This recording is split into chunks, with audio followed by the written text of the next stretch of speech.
जम्मू कश्मीर के रियासी जिला में भारतीय रेलवे की जानिब से अंजी पुल का तामीराती काम कुछ ही दिनों में मुकम्मल कर लिया जाएगा।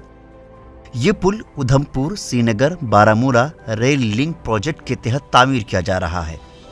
ये पुल जम्मू से सड़क के जरिए तकरीबन 80 किलोमीटर के फासले पर है। अंजी कोट पुल जम्मू और कश्मीर में कटरा और रियासी को जोड़ने वाला भारतीय रेलवे का मुल्क का पहला केबल स्टेड पुल है। ये पुल कौमी प्रोजेक्ट का एक हिस्सा है। ये पुल हिमालय के पहाड़ों में वाक़ है। भारतीय रेलवे का ये प्रोजेक्ट इंतहाई पेचीदा और नाजुक है। इसके अलावा इस खित्ते में ज़लज़ला का भी खतरा है। तफसीली साइट से मुताल्लिक़ तहक़ीक़ात IIT रुड़की और IIT दिल्ली के ज़रिए की गई है।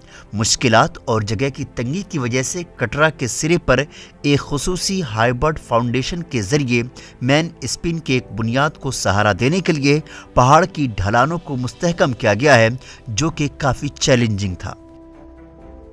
ये पुल केबल से बंद पुल है जिसकी लंबाई 473.25 मीटर है, जिसका मैन स्पिन 290 मीटर है। अंजी कटब्रुज Udhampur Srinagar Baramulla rail link project के कटरा बानिहाल सेक्शन पर सुरंगों 2T और 3T को जोड़ता है।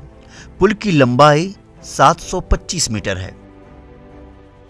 देखिए, ये अंजी ब्रिज भारतीय रेलवे की जम्मू कश्मीर को जोड़ने वाली जो परियोजना है उधमपुर श्रीनगर बारामूला जो रेलवे लिंक है उसका बहुत महत्वपूर्ण हिस्सा है और केबल स्टे ब्रिज है।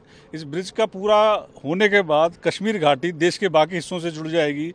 आप कह सकते हैं कि कन्याकुमारी से लेकर कश्मीर तक पूरी रेल का परिचालन शुरू हो जाएगा, जिससे देश और विशेषकर जम्मू कश्मीर राज्य की प्रगति में बहुत ही सहायक सिद्ध होगा। ये ब्रिज जो हमारी उधमपुर श्रीनगर बारामूला रेलवे लाइन है उस पर स्थित है और ये बहुत ही महत्वपूर्ण हिस्सा है।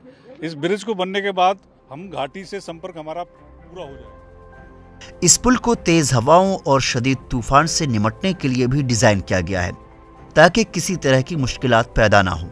इसमें मुख्तलिफ मुनफरिद तकनीकों और आलात का इस्तेमाल किया जा रहा है। Bureau report ETV Bharat Urdu.